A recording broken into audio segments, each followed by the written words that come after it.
So in my first 2 months, I went from negative in the red to almost $15,000. And then all I did, man, was a snowball effect. And I was just grinding, man, sun up to sundown, to the point where I was able to make over six figures. I made over 100 grand in my first 6 months. What's going on, everybody? Jamel Gibbs here. Welcome to another podcast episode. Today we have yet another special guest, and this special guest has been investing in real estate for the last 6 years. And over the last 6 years, he's done about 500 deals. So for those of you who are just getting started, think about yourself 6 years from now. Where do you want to be in your real estate investing business? Usually it takes about 3 to 5 years to be able to have the ability to retire from real estate if you do it the right way. And I can say if you've bought 500 houses within a 5 or 6 year time frame, you're doing pretty well in real estate. Let's welcome Ray Mabry to the call. What's going on, my man? Yo. What's going on, Jamel? How you doing, man? Doing great, man. Doing great. I'm looking forward to what we're going to talk about today. We're going to drop some gems, and I know that you're definitely good for them, man. So why don't you go ahead and tell them a little bit about yourself and how you got started in the business. Okay, no problem. So as Jamel said, my name is Ray Mabry, and I have been in the business for 6 years. I just celebrated my six-year anniversary as a real estate investor this past April. And when I got started, I was just like most of you that may be listening, just trying to find a way, struggling in life, not happy in life, just trying to find a way to make the extra income. And so, found out about wholesaling, went online, make money from home, real estate, and that type of stuff, and just found out about this thing called wholesaling, which was basically just assigning contracts to cash buyers. And, it's been a blessing. It's been a blessing for me and my family. And I enjoy it. I met Jamel through the real estate niche, and real estate is hot. Even though we're going through this virus and stuff nationally, it's not going anywhere. And now is a great time to get involved. Obviously, back in 07, 08 with the crash, it affected real estate tremendously, and that. We may feel some kind of ripple effect this time around too, in the next few months, but that's the time to get started, like now, because what you want to do is there are going to be opportunities. There are going to be situations, people needing help, needing assistance. Unemployment is at an all-time high. And so people are looking for solutions and stuff. And so, we could be the answer. We as real estate investors could be the answer. And so I'm excited. I'm excited about where this business has brought us so far and where it's going to take us moving forward. Excellent, man. So I know you've been around for about 6 years. What were you doing before that 6 year time frame? Everything. Anything involved sales, I did it. I'm a salesman by nature. And so I've sold everything from cell phones to cable. I was your cable guy. I was the one door knocking, going house to house. Used to work for a cable company. I've done life insurance. That was like the main thing I was doing prior to making the switch to real estate. I was a life insurance agent, and my market was the senior market. So I used to go to people's houses and try to sell some insurance, some burial insurance, which is really a tough sell, believe it or not, because you would think a person that's older in age would be like, yeah, give me the max. But a lot of times they'd be like, I'm not leaving them nothing, And so, I had to try to educate them on the importance of, having some burial insurance and stuff. So I did that, as well as I drove for a courier company. So I actually had 2 jobs prior to getting started in real estate. And with the courier company, there were times where I would have to use my own car, and I was more so a third shift driver, so I would drive all night long, and it was nothing for me to get an assignment like 7, 8 o'clock in the evening to go to West Virginia, which was like a 10-hour drive, round trip drive, where I actually had to go and deliver like some surgical equipment, for a surgery the next morning. So I did that for almost 2 years Mm. prior to getting in real estate. So yeah, trust me when I tell you, it was a great transition. It was something that was very, very necessary because I stayed on the road all the time between the insurance and driving for the courier company. Gotcha, man. So you decided to get into the real estate business, and let's talk about your first 6 months in the Okay. business. So, and actually, when I got started, I did like most of you. Once again, I got a list, and I did direct mail, hand wrote most of it because I didn't really have money, and I happened to get the right seller at the right time. And the reason I say that is because this particular guy, he owned a property. The property is right beside his residence, and it was left to him by his mother, older guy, and he was just kind of ready to get rid of it. But what stunned me was when he called, I called him. No, he called me, and I called him back, and I had to leave him a voicemail. But when he called me, he left me a voicemail. He's like, "Hey, I want to speak to Ray. My name is such and such, and I'm a motivated seller." And I mean, he actually called himself a motivated seller, which I don't think I've ever heard anybody else call themselves a motivated seller. So I'm thinking it's a prank. Like, who calls themselves a motivated seller? But you know, it took me about a day or two to make contact with him. He told me a situation. I immediately drove across town. This property was actually in Durham, about 3 to 5 miles from Duke University. So it's in a great area, great location. And, you know, I got the contract signed on the spot. You know, once we talked, I pretty much gave him what he was asking for. And what I did was the month before, I had went to my first TRIA meeting, a REIA meeting, Real Estate Investment Association meeting. And when they have, at the beginning, they have like who has what as far as deals and stuff, or who needs something. I just got in front of the crowd and I let them know, like, hey, my name is Ray, I'm real estate. I call myself a wholesaler at the time. And I say, you know, I got deals. I got, you know, deals like, you know, marketing and all that stuff. I just kind of put myself out there. And I had about 20 to 30 people give me their business cards, right? And so I had buyers. And so as soon as I got that deal,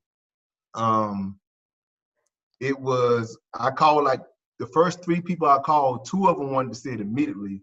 And the one guy came and he was like, I want it. And so, you know, we went back and forth. I think I gave myself maybe a $15,000 spread. And he was like, you know, would you take $5,000 for it right now? I said, well, if you write me a check for it right now, no title work has been done whatsoever. Now, remember, I had this contract like the day before. So you write me a check right now, it's yours. Matter of fact, what I do is I let you meet the seller and you can just go directly to him. I didn't even really assign it per se. And so he had his wife do like a little quick title search. I followed him to his house. No, what happened was before I followed him to his house, he was already on property, on site, and the seller was there too.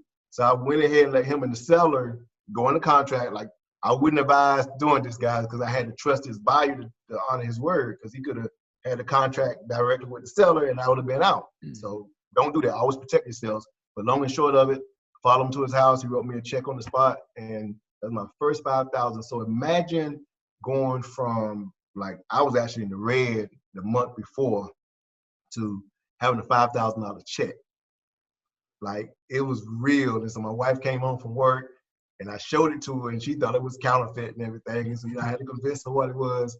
And we cashed it. And then what I did was I took about $1,500 of that and I put it right back into marketing. And the second month, I was able to find another deal. The seller, she lived out of state, her and her husband.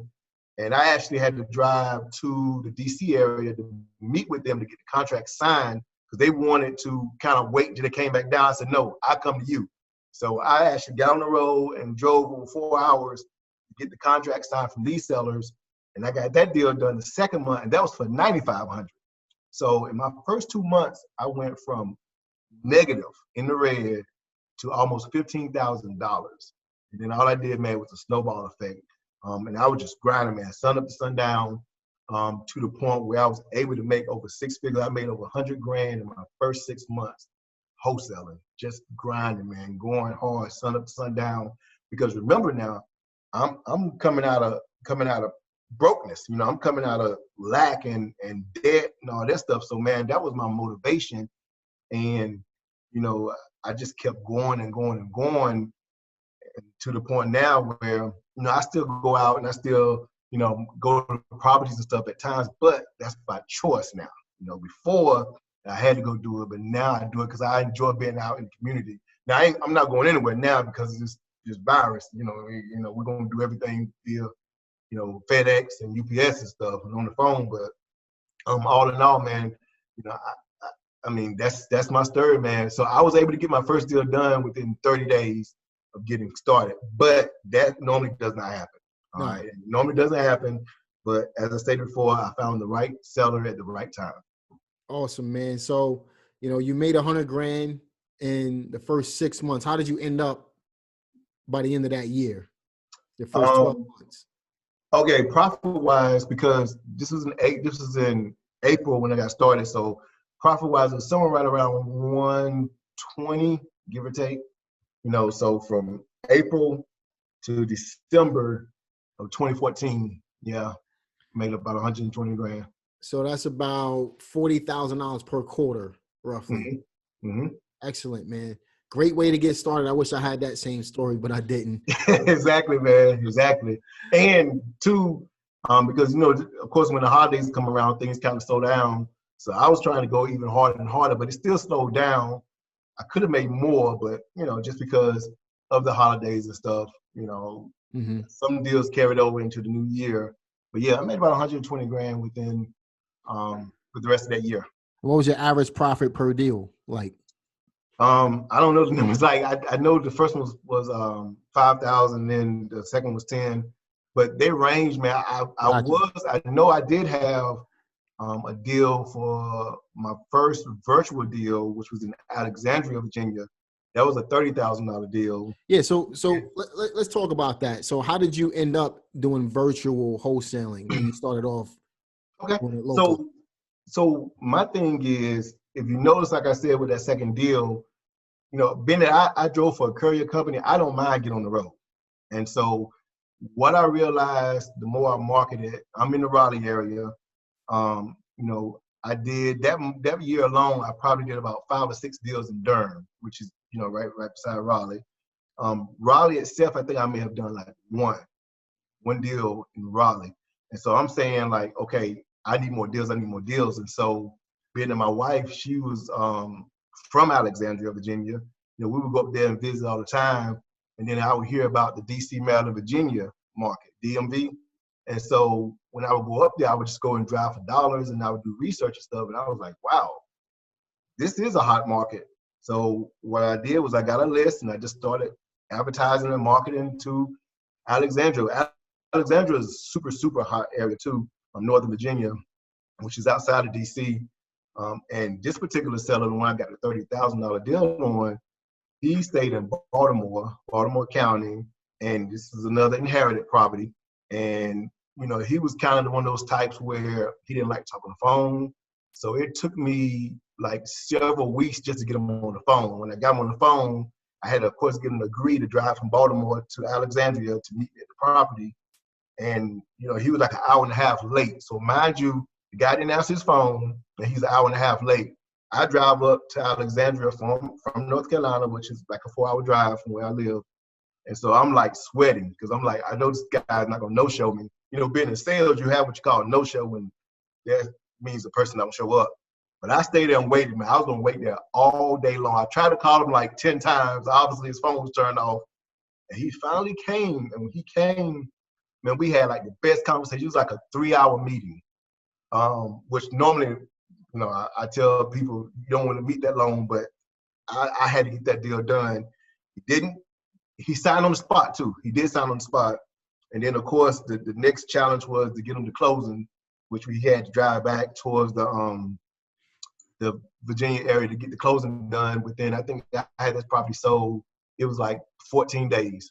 And yeah, made $30,000. So mind you now, and I want to say $10,000 an hour, man. I would take that. Yes, sir. This is probably maybe in my 4th month. August. Okay. Yeah, probably around August, September was when that deal hit. And I'm just telling you, man, it just snowballed. Just snowballed.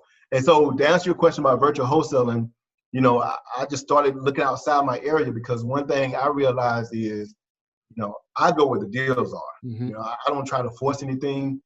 In sales, you try to if you get a list, you got to work that list. You got to basically work what's in front of you. Whereas when I got started in virtual wholesaling, I immediately started doing virtual wholesaling, which just means you're doing deals outside your area, virtual wholesaling. I realized, okay, if the DC area, the PG County, in Maryland, if that's a hot area, that's where I want to be. And so it would be nothing for me to travel to those areas 4 or 5 times a month. Maybe going looking at properties, going meeting with people. Now, mind you, fast forward 6 years later, I do everything through my phone and stuff, or through the laptop, as far as getting contracts stuff signed, having people meet with sellers if need to get the contract signed or get pictures. But I'm talking about back then, man, I was hungry. I had to get it, man. So I had to do whatever it took to get stuff done. Excellent, man. So right now you mentioned you're in 10 plus markets. Yep. Obviously you're not driving around at 10 plus markets anymore. Nope. So how are you going about doing your virtual business? How do you find these markets first and foremost? So normally my number one source of lead generation is cold calling. I have 2 full-time VAs, virtual assistants. They're both in the Philippines. And I actually interviewed one of them on my YouTube channel last week. And so you get a chance to meet her. Her name is Angela, speaks perfect English. And I say that because, sometimes, people get a little leery that they may have an accent or whatever, but she speaks very, very well. And, we use a dialer and we upload the list. And then from there, all she does is call people, cold call them and see who's interested in selling now. And the way I'm structured, before, they would just hand the lead off to me. I would evaluate it. I'll follow up with the seller, get it closed. But now I've even trained them on, they still send me the lead. I still evaluate it. But then I would tell them what to say, or I'll be like, follow back up with this person to offer them this amount here. And so now I even have people in the Philippines, in the third world country now, negotiating deals. And, I normally, my normal assignment fee is somewhere between 10 to 12,000. And so, yeah, I hardly ever talk to sellers now. Yeah, man, I'm set up the same way. So I could definitely understand exactly what you're talking about. So you're in 13 different markets. You find these markets that are doing pretty well, pretty populated areas, I'm sure. Mm-hmm. And then you go out and you get started in virtual wholesaling. So what's some of the biggest misconceptions that people have when it comes to virtual wholesaling? One of the misconceptions is, I give pros and cons. Let me say that. All right, so obviously a huge con is getting people you can trust. Because the thing about it is, even with this deal I talked about, even if it's a super hot deal, let's say if it's a deal I'm working in DC, Northwest DC or somewhere, and it's like a $500,000 property, and I stand to make $60,000, $70,000, $80,000, $100,000, I'm gonna work that deal. I have my VAs working as much as possible, but when it comes to doing a lot of legwork or whatever, or even getting pictures and stuff, if I'm available, I'm gonna probably take control of that deal, because I just can't leave it a chance. Because what'll happen is, and if you do this business enough times, people will burn you. Mm-hmm. You will have people go and they'll either mess your deal up by talking too much, or they'll try to go around you and try to sabotage your deal intentionally. And if you let that happen to you 1 or 2 times, you'll be a lot more selective on who you get to do stuff for you. So that's a huge con, is getting somebody that you can trust. Now a pro to that though is you can go to free websites like Craigslist, or even on Facebook, like some of the groups and stuff, and say, hey, who lives in this area? You can give a zip code, and you can offer to pay somebody to go get pictures for you.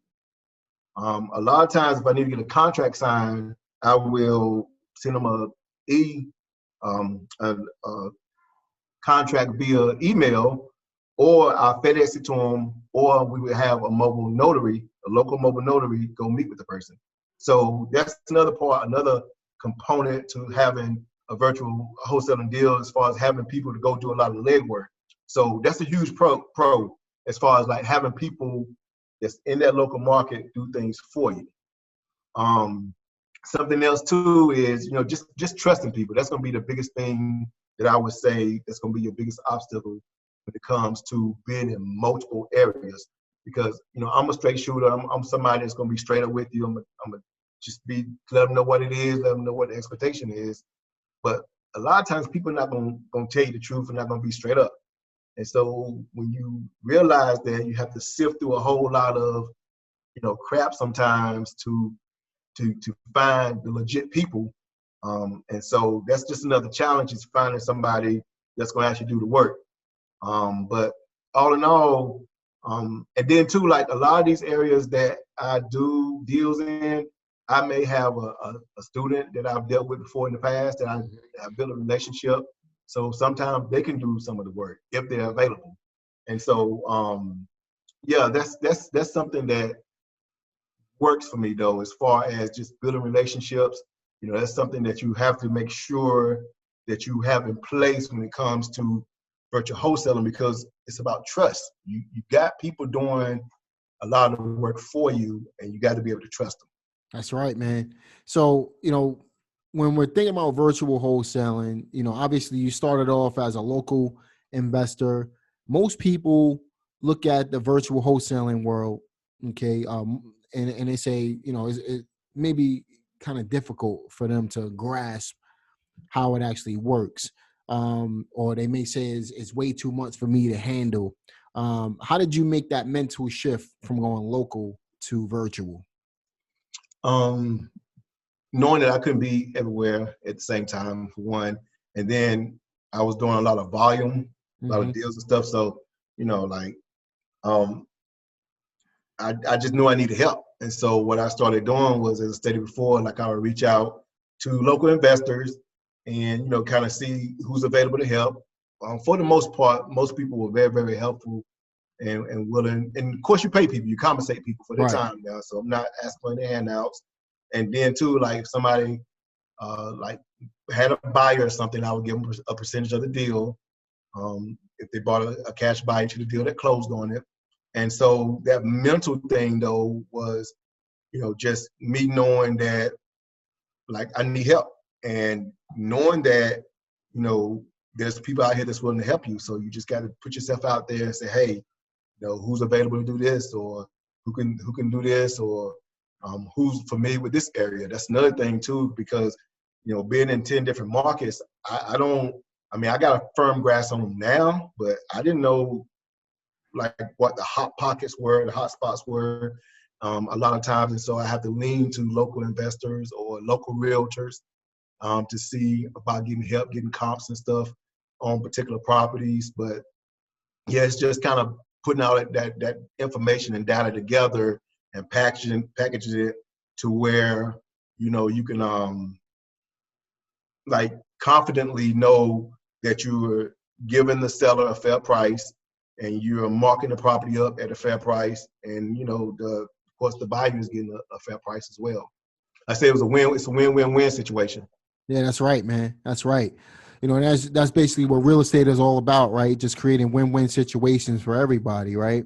Yep. So what do you feel are some things that newbies should be mindful of when they start stepping into virtual wholesaling?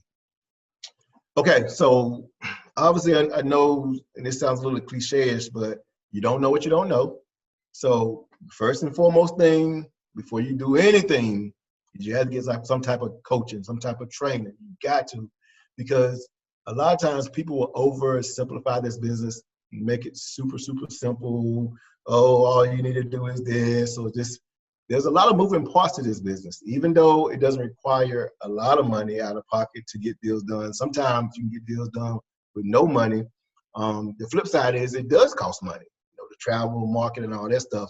And so the first thing is get some training from someone that's actually doing the business. Or you can, of course, go to YouTube and there's plenty of videos out there of people teaching virtual wholesaling. But just know that the best stuff is going to come from that one-on-one interaction or that group setting when you're talking to the investor directly. You have a connection with that investor directly versus just looking at a video that they produce on YouTube or Facebook Live, And so that's the first and foremost thing I would say is get some type of training, get education, learn what you need to do because you don't know what you don't know. And a lot of times what hurts a lot of investors is, newbies that is they feel like if I fail forward fast, something like that, where if I just go out here and do something, I'm eventually get a deal. But what you fail to realize with that mindset is you're missing several opportunities on the way to that deal. If it's going to take you, say, 50 people, you have no training, and it takes you 50 people to get that first deal. Now, obviously, nobody's going to go 100%. You and I, we still have percentages as far as our closing ratios. But obviously, our closing ratios are a lot higher than a newbie. That comes with experience, though. Correct. Experience, knowledge, just knowing how to navigate and how to deal with certain situations. But that's why it's important to get that experience and that knowledge from a mentor, from a coach. So that would be my first and foremost thing is before you decide to go out and do anything, get some type of training. Because think about it this way. If you go and start any kind of job, you got training, you got to shadow somebody. So if you're going to go and be like a waiter or waitress, you know how you be sitting at the restaurant and you have two people come to your table and all the time they say this person is training? That's because they're getting trained. You're not going to come off the street and just be a great waiter and waitress. That's just, like from that standpoint. So when you're dealing with, people's livelihoods and properties, and sometimes people are going through distressful situations, you need to know how to handle that situation. You need to know how to instruct them, educate them, lead them and stuff. And so you definitely got to get some kind of training. Absolutely. That'd be my first and foremost thing for anything else, because anything beyond that, I can tell you about, where to go and get lists, and I can tell you about, how to find certain markets and stuff. But if you don't know what you're doing, you're kind of working backwards. I agree, man. I 100% agree with that, actually. I believe that, you should go out there and educate yourself and hire somebody who's going to be able to look at your business from a bird's eye view to be able to tell you what you're doing right, what you're doing wrong, and then eventually get yourself into some masterminds as well. Correct. So what do you feel, just kind of taking a step back, a lot of people are looking into real estate. Some of them are on the younger side. Maybe they don't have a lot of money to get started. They don't have a lot of financial resources or capital or credit, things like that. How hard is it for someone in that type of scenario to get started in the business? Well, it's going to be hard as you make it, because my motto is find a way. Whatever is going on in your life that you're struggling with, find a way to get out of that situation. Find a way. If you want to go and get a deal done, find a way to get a deal done. So what I recommend is, we all know people. We all have, cell phones. We have people, believe it or not, people in your contacts right now that's going through a situation. So reach out to them. And all you're doing is say, hey, who do you know that has, a situation going on, or I heard about such and such, I just want to ask you about, this property or whatever, and just start up a conversation. So as a newbie, if you have no money, no kind of marketing money or whatever, what you need to start doing is start talking. You need to start talking to people through social media. You can start talking through people in your network currently, people that can direct you to, hey, go talk to this person here, or this person had a property that they inherited that's just sitting boarded up or whatever. And then what you're going to do is, you don't even have to go and negotiate the property, or go negotiate. Just find out if the person's interested in selling, and so then link up with somebody that's doing the business and say, hey, look, I got this property over here. Now, this is what I would do. It's two courses here. You can just pass the property off and say, hey, look, here's a property over here, here's a lead per se. and you could be Like what a you call a bird bird dog. dog. Yeah, and a bird dog just means you basically just providing leads to an investor, and they're going to give you $500,000 once it closes. If you have no money, if you're just getting started, that's a great way to get started. But what I would do if I had no money and I was just getting started is I would try to be an equity partner on this deal. You don't have to be a 50-50 equity partner, but I would try to bring the deal to you and say, look, I have this property here. I don't even really know if it's a good deal, but I'm willing to or give you 70% of the deal, 70% of the profits, something like that, 60%, if you can show me how to close it. And, the person may or may not negotiate. Now, they may want more, may not want more, but for the most part, if somebody brings me a deal and I know it's a deal, I'd be willing to help them out because they help me out in the process. You bringing me a free lead, you bringing me 60 or 70% of whatever amount is going to be at the end. So who wouldn't do that deal? That's what you call providing value, bringing value. What hurts a lot of newbies is you hit up somebody and be like, hey, can I pick your brain?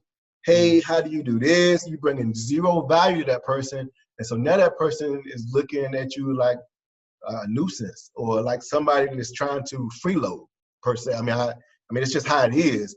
And so if you bringing something to the table, now you get somebody's attention. The person can take you a lot more serious because they're like, wait a minute, this is not just a deal, this is a great deal. Mm-hmm. I've even had people bring me deals where like I normally don't do deals outside of the students I coach, but I mean people bring deals and it's like $30,000-$40,000 profit. I mean, why would I not help that person out? That's right. Yeah. So that's right. That's what I recommend is start talking, start putting yourself out there, start seeing who has an issue, who has a need, and just try to see how you can be of value to somebody that can help you get that deal closed. Now, word of caution, be careful, because what you don't want to do is if you bring that deal to an individual, especially if you don't really know them personally, you don't want to just give them all the information, his name, address, email, and all that, because some people, believe it or not, they're not straight up. They're scammers. And so what they'll do is probably try to take your deal and cut you out of the deal. So just make sure you protect yourself if you're in that situation. But I think that's the best way to do it is go hunting, go searching for something that may look like a deal. And if it's not a deal, the investor will let you know too. Or they may even say, well, look, the numbers are kind of tight here. There's no equity or whatever, which we know, you know as well as I know, there's ways to do deals that's little to no equity as well. But those are some of my favorite deals, man. Exactly. Yeah. But the main thing is just get busy, put some work in, put some time in, and start building value. Moral of the story is to take action. Say again, yep. Take action. But remember, be careful with that because you still kind of have to have some kind of idea of, like, here's the thing. What I just said about going, identifying situations and all this stuff, I think it's perfectly fine. But if you don't really know how to negotiate and know how to write a contract up and know how to structure a deal, if somebody's going through pre-foreclosure and you've never done a deal, you might need to get some help. You know what I'm saying? Because now this person is trusting you to help them out to save their property. You'll do more damage than good by locking this property up and try to flip it to a cash buyer and you've never done a deal before.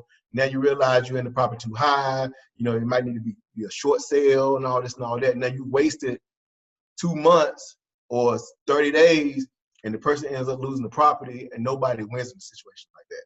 So that's why I said that goes back to making sure you get some help, get some training to help you out with those type of deals.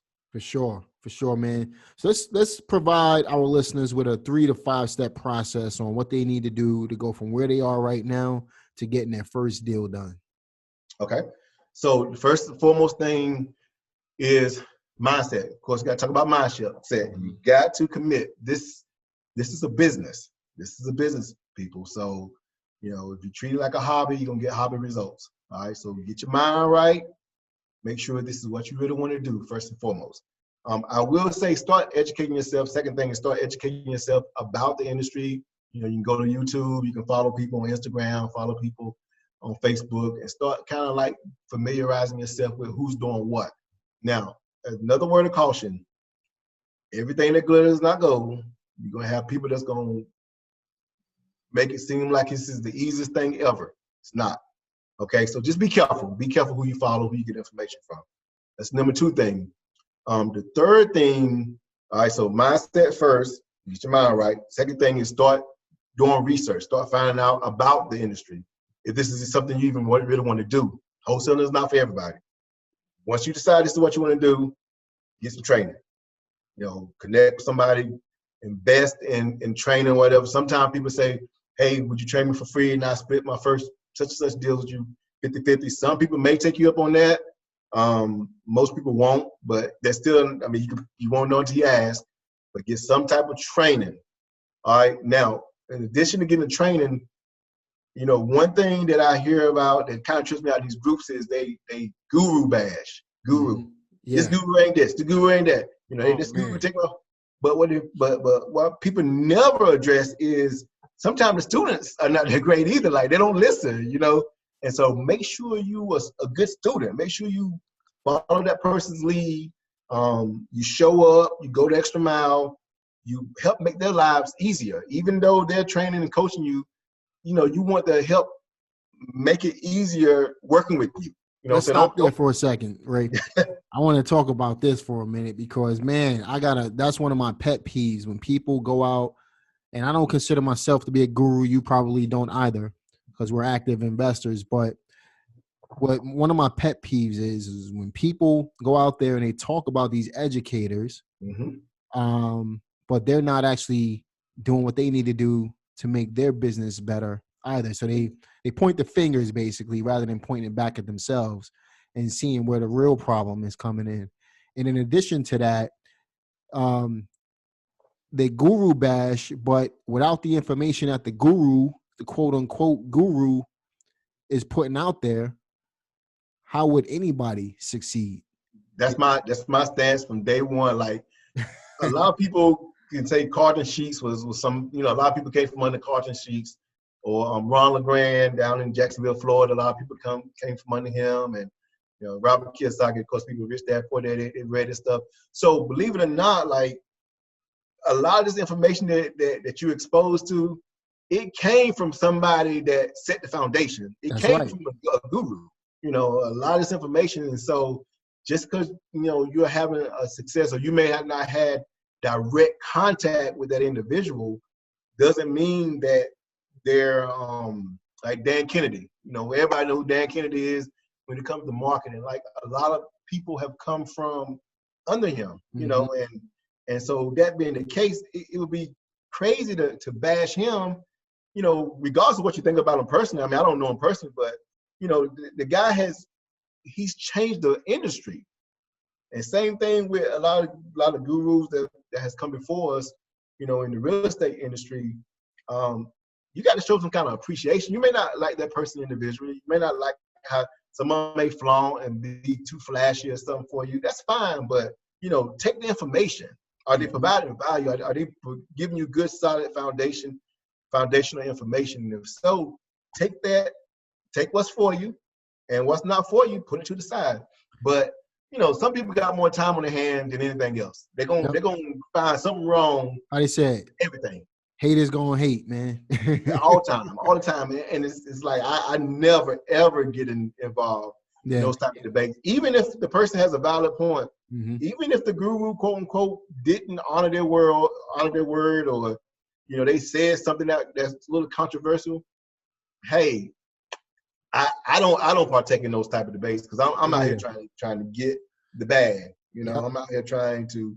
That's the point, man. If you focus on making money and stop worrying about what everybody else is talking about and guru bashing and stuff like that, then you'll be making more money. Sure, for sure. Everybody can talk. My opinion is you can talk about and again, I'm not defending gurus. I'm not defending anybody, but I do know I work with students as well. And a lot of the time students don't go out there and take action, but at the end of the day, if you focus on making money, then you don't care about anything else that's going on, and if you apply what information you do receive from somebody who's an educator, then chances are you're going to be making money. Sure. But if you don't do anything, then you're not going to make money. But that doesn't give anyone a right to point their finger back at somebody else. That's the point I wanted to make. Not to spend too much time on this subject here, but I'm glad you did bring it up. So we got. All right, so say again. So we got the first couple of steps out of the way. So first 3 steps: mindset, get your mind right. Start doing your research. To find out if this is something you really want to do. Once you find out this is something you really want to do, start getting some training, some type of education. I'm not saying you have to go out here and spend hundreds of thousands of dollars and all this stuff. No, but you have to be willing to invest. Remember now, this is going to be a career for you. This is something that you're going to do that's going to provide for your family, hopefully take you to retirement and beyond. And so be willing to invest. Be willing to invest in yourself. Remember, you're the number one investment is in education. You have to, this has to be a priority. All right. So mindset, find out, research, find out just what you want to do, get some training. The next thing is 110, 100, 200, 1,000%. Like once you get training, see, this is another thing too, because when from an instructor, from a coach or mentor standpoint, our job is to provide you with the information, give you the content, give you the information. What we cannot do is we can't give you the motivation. We can't give you the inspiration. We can't give you the drive. We can't give you any of that. That has to come from within. So once you find out what you need to do, now you have to go full force and go and do it. Just go. This is when you can fail forward fast, because now you have an idea what it is you're supposed to be doing. And on top of that, you got somebody in your corner that's going to help guide you along. As an educator, as an instructor, the coach, what I do is I once I provide information and if I give an assignment, a weekly assignment, I kind of sit back and just listen, sit back and watch, because I know if you out here applying this, you're going to have questions. But if I'm not hearing from you from week to week, or like only time I hear from you is, when we have class or training or something, I only got one. I'm just under the assumption that you're not really doing what you need to do, because you're going to have questions. If you out here and you're doing the job, doing the work and stuff, things are going to come up. Even if it's a thing to where you just may want some feedback. Hey, I had this call. This is how the conversation went. What do you think? And a lot of times a mentor can be like, great job, or did you ask them this? Like kind of give you some ideas for the next time. Or, they may be like, well, look, call them back and ask them this. And then a lot of times the student will be, I didn't think about that. Yeah, of course, because, you don't have the experience. You don't have the knowledge yet. And so the fourth thing would be to apply, take massive action. Take super, super massive action. And then I would say the fifth thing is, rinse and repeat. So I know I didn't give you like specifics as far as, go get this list here. This is good though, because I'm telling you, like, if you don't get this foundational stuff on the front end, none of the other stuff matters. It doesn't, because it's like, if you do this long enough, you're going to eventually do a deal, get a deal done. But can you repeat it? Can you build a business from it? Can you sustain your family with it? That's what we're talking about. So in doing that, you have to build that foundation on the front end. And then everything else is going to take care of itself. Love it, man. Great 5-step process. I love the fact that you didn't necessarily go into the detail of the dirty work, but you got into the mind with these steps, and you really prepared that foundational part of what it's really going to take to get to from where they are right now to where they want to go in this business. Because that's where it all starts. It starts with the foundation. If you don't have a strong foundation, then when you try to build that building up and you have a weak foundation, it's going to crumble. You're going to fall right back down to the ground. So I love that, man. Rinse and repeat will be the final one. Yeah. Great. Just to piggyback off of that, like one of my VAs, Angela, the one I tell you I interviewed, when she started working with me, like it was her first time ever cold calling. Super, super shy, nervous, whatever. And so I took time to train her, to teach her, to where now, as I stated before, she's negotiating $500,000 deals You know, when I say $500,000 deals, I'm talking about the property now. That's what the property is worth. You know, not the profit. You know, because sometimes people get hung up on that. Oh, you make a $500,000 deal. That's not what I said. But you know, it comes from, you know, her having that desire to be the best that she can be. You know, and I'm telling you, man, like when you have that type of mindset and mentality, look out. Mm-hmm. Look out. Get out your way, because it's no stopping you. And you're gonna get bumps and bruises along the way. Things gonna happen. You're gonna have disappointments. One thing, you know, like in the last 60 days, I shared this on the video today too. In the last 60 days, last 2 months since the pandemic, I've had like seven deals fall through the last 2 months, last 60 days. And, you know, it could be something as simple as the seller stopped communicating. You know, like that happens. And some people be like, oh, you just sue them, you just doing it. Well, how you gonna sue them if the courthouses are closed? And then on top of that, you know, we all going through a pandemic, and, you know, are you really trying to go and force somebody to do this, do that? Like, things happen, but that's like one of the situations you'll end up encountering. Now, I'm still trying to, you know, keep things going. We're still trying to maintain and find out what's really going on. But that, along with title issues, along with buyers that may, you know, get private money, hard money, and you know, they can't get the money now. We're talking about 7 deals. And, you know, I already told you what I normally averaging per deal. So that's a lot of money, a lot of lost revenue there. But you keep going. Like, it happens. It happens. I'm 6 years into it, and it still happens. You know, Right. what trips me out, some people be like, you know, if the deal doesn't close, if this doesn't happen, it's something you didn't do. Setting yourself up for failure from the beginning. For sure.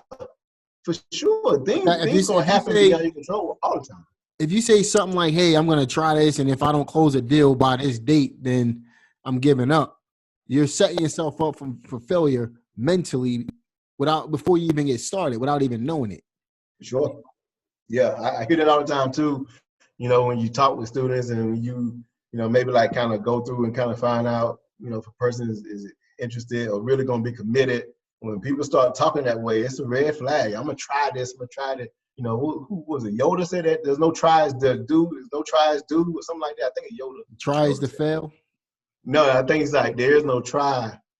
It's to do, do. Or something like that. Yeah, something like Yeah. that. But either way, yeah, man, if you're gonna do it, do it. That's why I said, you know, find out this is what you really want to do, and then once you really confirm this is something you want to do, get training, and then go all out and get it done. That's right. Love it, man. Love it. So if our listeners wanted to get in contact with you, where should they go, Ray? Okay, so I'm on social media. My name is Ray Mabry. That's RayMabry. You can find me on Facebook under that name. Also on Instagram, same thing. I'm starting my YouTube channel back up. I got a little over 500 subscribers, so you can find me on YouTube as well, Ray Mabry. And what I'm doing, just like I've added a couple of new videos in the last few days, is I'm just trying to provide content, information to people about the business. I mean, this is a great business. This is a business that can more than sustain you and your family. But, you know, I put a lot of emphasis on education. You know, I've got a teaching background. When I went to college, I taught middle school a couple of years, which that's another conversation for another day. That was not my calling. That's put you that way. So by nature, I'm a teacher, and I thrive to teach people on how to do this business, because there's no competition. You know, I mean, we could be in the same city, marketing the same list, and, you know, we can always, there's more than enough for all of us. See what I'm saying? And so don't have a scarcity mindset. But yeah, Ray Mabry, RayMabry. Find me on Facebook, Instagram, and YouTube. And I'll be sure to link all that stuff in the description as well, man. I appreciate it, man. Now, I know you continue your education as well. You reading any books right now? No, actually, I'm not, man. What I am doing, though, I'm not reading any books particular on real estate. Mm-hmm. What I've been doing for the last year, actually that last May, yeah, so a little over a year now, is And I'm not in no MLM, no network marketing, multi-level marketing thing. But I've been like getting hip to this Forex thing, foreign exchange, and I've been trading and stuff. And so when I tell you that I spend a minimum of 2 hours a day, maybe like sometimes as much as like 5 hours, not every day 5 hours, but a minimum of 2 hours a day studying. I'm even trading. I mean, I got some trades, made a few $100 a day in trading and stuff, because this is another stream of income for me. And so that's kind of really what my main focus has been on, is trying to become a better trader. Mm-hmm. But that's something I do every day, including Maybe we'll Saturdays have and another. Sundays. Maybe we'll talk about that on another podcast. Yeah, man. Yeah, for sure. One book that I'm reading right now is "Own the Day, Own Your Life." It's just one of the books that I'm actually going. I just started it today, in fact. And who's the author? I've never heard that before. It's the Aubrey Marcus. Aubrey Marcus. I'm gonna link that in the description box as well. Okay. Own the Day, Own Your Life. It's about basically owning different aspects of your life and being the best for that day. When you succeed at certain things or you're pushing for certain things, most people think about the bigger picture. So they don't think about the steps that it takes to get to the bigger picture. So this book is about taking it one step at a time, basically. Own the day rather than thinking about 5 years from now. Think about today. Let's make today right. And then tomorrow we'll focus on tomorrow, and so on and so forth. And then those days will accumulate into the lifestyle that you want to live within that time period. Maybe you'll do it sooner as well. That's what that book is about. Great. Check that out. Yeah, it's proven to be a good book so far, man. It's about working out. It's about business. It's about learning, about eating right, about training, about playing, about sleeping, about relationships, about everything, man. I think it's turning out to be a good book so far. Very high ratings as well, but I'm definitely going to link that in the description box. But hey, man, we appreciate you jumping on the line today, man. Drop a lot of gems, a lot of jewels for our listeners. And you guys can check Ray out on all the social media platforms. I'm going to link them in the description box below this video. Or if you're listening on a podcast on one of the podcast platforms, you can check it out on my YouTube page by going to the video with Ray Mabry on it, and all the information will be in the description box. But any last words for our listeners, Ray? Well, the main thing is, as I stated before, and I just can't emphasize this enough, this business is great. This business can provide for you, but it does have its challenges. And if it's something that you really, really want to do, just take the proper steps to set yourself up for success. That's right, man. Appreciate you jumping on the line with us today, brother. I know we could talk about real estate all day long. Oh, yeah. We could create a home study course talking about this stuff, but there's only but so much we could cover on the podcast, right? So check out Ray Mabry across all social media platforms. We're going to do some more stuff in the future with him as well. If you guys like this episode, like it, subscribe, share, do all the necessary things to get the word out about this particular podcast. And also make sure that you tell all your friends about it. And if you like it, leave a comment on this podcast. Let me know if you want me to bring Ray back to talk about some Forex stuff or even a different aspect of the real estate business. Just let me know in the comment section. But I appreciate you guys very much, and I'll talk to you guys on the next one. Take care.